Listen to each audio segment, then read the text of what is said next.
సింహాసనాల కోసం జరిగే యుద్ధాలు కొత్తేం కాదు కదా. కాని ఒక చిన్న స్థానిక వారసత్వ గొడవ భారతదేశ భవిష్యత్తునే మార్చేస్తూ రెండు యూరోపియన్ శక్తుల మధ్య పెద్ద యుద్ధానికి దారితీస్తే ఎలా ఉంటుంది? ఈ రోజు మనం అలాంటి ఒక సంఘటన గురించే తెలుసుకోబోతున్నాం. అదే రెండవ కర్ణాటక యుద్ధం. ఈ విశ్లేషణలో ఈ చిన్న పోరాటం ఎలా మొదలైందో, ఆ తర్వాత అది ఫ్రెంచ్ బ్రిటిష్ వారి మధ్య ఆధిపత్య పోరుగా ఎలా మారిపోయిందో స్టెప్ బై స్టెప్ చూద్దాం. సరే, ఈ మొత్తం కథని మనం సింపుల్గా అర్థం చేసుకోవడానికి 4 భాగాలుగా చూద్దాం. ముందుగా అసలు ఈ గొడవకి కారణమైన వారసత్వ సంక్షోభాలేంటో చూద్దాం. ఆ తర్వాత ఫ్రెంచ్ వాళ్లు ఈ సిచ్యువేషన్ని తమకు అనుకూలంగా ఎలా మార్చుకున్నారో తెలుసుకుందాం.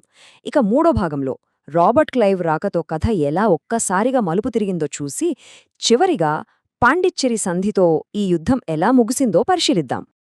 ఏ పెద్ద మంటకైనా ఓ చిన్న నిప్పురవ్వే కారణం. సరిగ్గా ఈ యుద్ధానికి ఆ నిప్పురవ్వలు ఎక్కడ పుట్టాయో చూద్దాం. భారతదేశంలోని 2 ముఖ్యమైన ప్రాంతాల్లో, అదీ ఒకేసారి, అధికారంలో ఎవరుండాలనే దానిపై గందరగోళమేర్పడింది. ఈ అవకాశాన్నే విదేశీ శక్తులు తమ పాచికలు వేయడానికి చక్కగా వాడుకున్నాయి. అదెలాగో ఇప్పుడు చూద్దాం.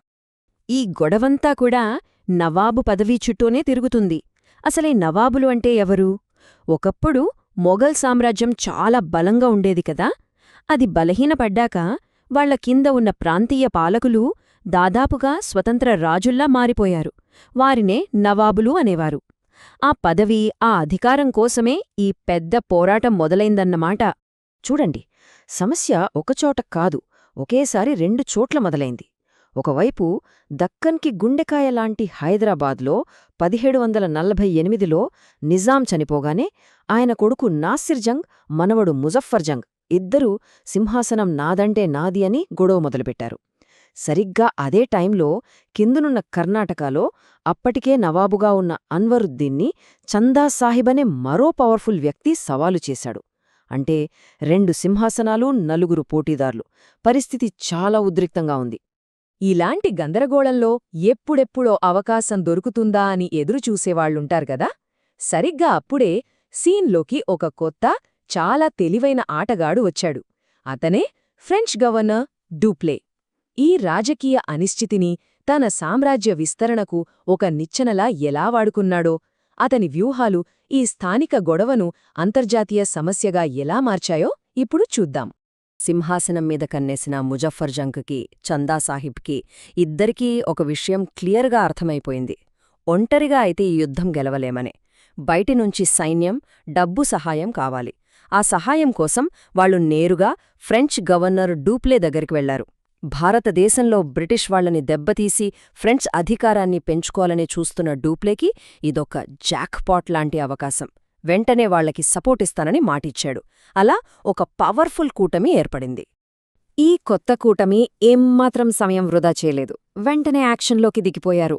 1749 ఆగస్టులో వాళ్ల సైన్యమంతా కలిసి అంబూర్ యుద్ధంలో కర్ణాటక నవాబు అన్వరుద్దీన్ను ఓడించి చంపేశారు.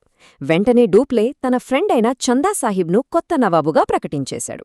ఇక తర్వాత ఏడాదే 1750లో హైదరాబాద్ సింహాసనం కోసం పోటీపడుతున్న నాసిర్ జంగ్ కూడా హత్యకు గురయ్యాడు.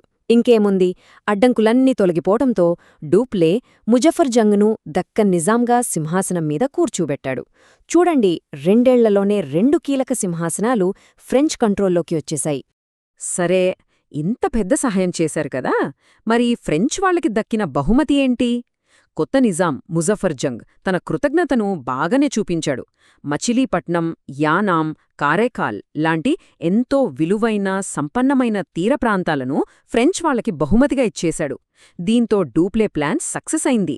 వాళ్లకి రాజకీయంగా పవర్ రావడమే కాదు, ఆర్థికంగా కూడా బాగా లాభపడ్డారు. ఫ్రెంచ్ వాళ్లు వరుస విజయాలతో దూసుకుపోతున్నప్పుడు కథలోకి ఒక ఊహించని మలుపు వచ్చింది. బ్రిటిష్ వాళ్లు రంగంలోకి దిగారు. అక్కడ్నుంచి ఆట మొత్తం మారిపోయింది. ఒకే ఒక్క నాటకీయ ముట్టడి యుద్ధ గమనాన్ని ఎలా పూర్తిగా మార్చేసిందో ఇప్పుడు మనం చూడబోతున్నాం. ఆ ఆటను మార్చిన వ్యక్తి ఎవరో తెలుసా? అతనే రాబర్ట్ క్లైవ్. మొదట్లో ఈస్టిండియా కంపెనీలో ఓ మామూలు క్లర్క్గా పనిచేసేవాడు. కాని భవిష్యత్తులో భారతదేశంలో బ్రిటిష్ సామ్రాజ్యానికే పునాది వేస్తాడని అప్పుడు ఎవ్వరూ ఊహించలేదు. అతని ధైర్యం, అతని తెలివైన ప్లానింగ్తో యుద్ధం మొత్తం తలకిందిలైపోయింది. 1751లో ఫ్రెంచ్ వాళ్ళు వాళ్ల మిత్రులతో కలిసి తిరుచిరాపల్లి మీద ఫోకస్ పెట్టినప్పుడు క్లైవ్ ఒక డేరింగ్ ప్లాన్ వేశాడు. చెప్పాలంటే అదొక పిచ్చి ప్లాన్ లాంటిది. శత్రువులంతా ఒకచోట బిజీగా ఉన్నప్పుడు వాళ్ల రాజధాని అయిన ఆర్కాట్ మీద దాడి చేస్తే ఎలా ఉంటుంది అనుకున్నాడు. అంతే, కొన్ని వందల మంది సైన్యంతో వెళ్లి ఆర్కాట్ను ఆక్రమించుకున్నాడు. ఈ దెబ్బకి ఫ్రెంచ్ వాళ్లకి మైండ్ బ్లాక్ అయింది. తమ రాజధానిని కాపాడుకోవడానికి తిరుచిరాపల్లి ముట్టడిని వదిలేసి పరుగులు పెట్టుకుంటూ ఆర్కాట్ వైపు రావాల్సొచ్చింది. క్లైవ్ వేసిన ఈ ఒక్క ఎత్తుగడ మొత్తం యుద్ధ గమనాన్నే మార్చేసింది. ఆర్కాట్లో క్లైవ్ సాధించిన విజయం ఒక్కసారిగా పరిస్థితిని తలకిందులు చేసేసింది. అదెలాగంటే, ఫ్రెంచ్ వాళ్లు సపోర్ట్ చేస్తున్న చందాసాహెబ్ బ్రిటిష్ వాళ్ల చేతిలో ఓడిపోయి చనిపోయాడు. దాంతో కర్ణాటక మీద ఫ్రెంచ్ పట్టు పూర్తిగా పోయింది. ఆ ఖాళీని బ్రిటిష్ వాళ్లు వెంటనే భర్తీ చేశారు. వాళ్లు మొదట్నుంచి సపోర్ట్ చేస్తున్న మొహమ్మద్ అలీని, అంటే అంతకుముందు చంపబడిన నవాబు అన్వరుద్దీన్ కొడుకుని కొత్త నవాబుగా ప్రకటించారు. డూప్లే వేసిన పెద్ద ప్లాన్ మొత్తం కుప్పకూలిపోయింది. సరే, యుద్ధం క్లైమాక్స్కొచ్చేసింది. ఇప్పుడు మనం చివరి ఘట్టానికి చేరుకున్నాం. ఈ పోరాటం అధికారికంగా ఎలా ముగిసింది, దాని పర్యవసానాలేంటి, భారతదేశ రాజకీయాల్లో ఎలాంటి కొత్త మార్పులొచ్చాయో చూద్దాం. యుద్ధంలో ఓడిపోవడంతో ఫ్రెంచ్ ప్రభుత్వం బ్లేమ్ అంతా ఎవరిమీద వేసిందంటే గవర్నర్ డూప్లే మీద. అతని వల్లే ఇదంతా జరిగిందని 1754లో అతన్ని ఫ్రాన్స్కి వెనక్కి పిలిపించేశారు. భారతదేశంలో ఒక ఫ్రెంచ్ సామ్రాజ్యాన్ని కట్టాలన్న తన కలలన్నీ కల్లలయ్యాయి. ఇది డూప్లే శకానికి ముగింపనమాట. డూప్లే వెళ్ళిపోయాక అతని ప్లేస్లో కొత్త గవర్నర్ వచ్చాడు. అతని పేరు గోదెహు. అతను గొడవలు వద్దనుకున్నాడు. వెంటనే బ్రిటిష్ వాళ్లతో శాంతి చర్చలు మొదలుపెట్టాడు. ఆ చర్చల ఫలితమే పాండిచ్చేరి సంధి. 1754లో ఇరుపక్షాలు దానిపై సంతకాలు చేయడంతో ఈ రెండో కర్ణాటక యుద్ధానికి అధికారికంగా ఫుల్ స్టాప్ పడింది. మరి మొత్తం ఈ యుద్ధం తర్వాత సీన్ ఎలా మారింది? చాలా సింపుల్. ఫ్రెంచ్ వాళ్ల పవర్ బాగా తగ్గిపోయింది. వాళ్ల ప్లాన్స్ అన్నీ ఫెయిల్ అయ్యాయి. మరోవైపు బ్రిటిష్ వాళ్లు సూపర్ పవర్గా ఎదిగారు. ఎందుకంటే కర్ణాటక సింహాసనం మీద వాళ్లు కూర్చోబెట్టిన నవాబే ఉన్నాడు. ఈ విజయమే భవిష్యత్తులో వాళ్లు భారతదేశాన్ని ఆక్రమించుకోవడానికి ఒక బలమైన పునాది వేసింది.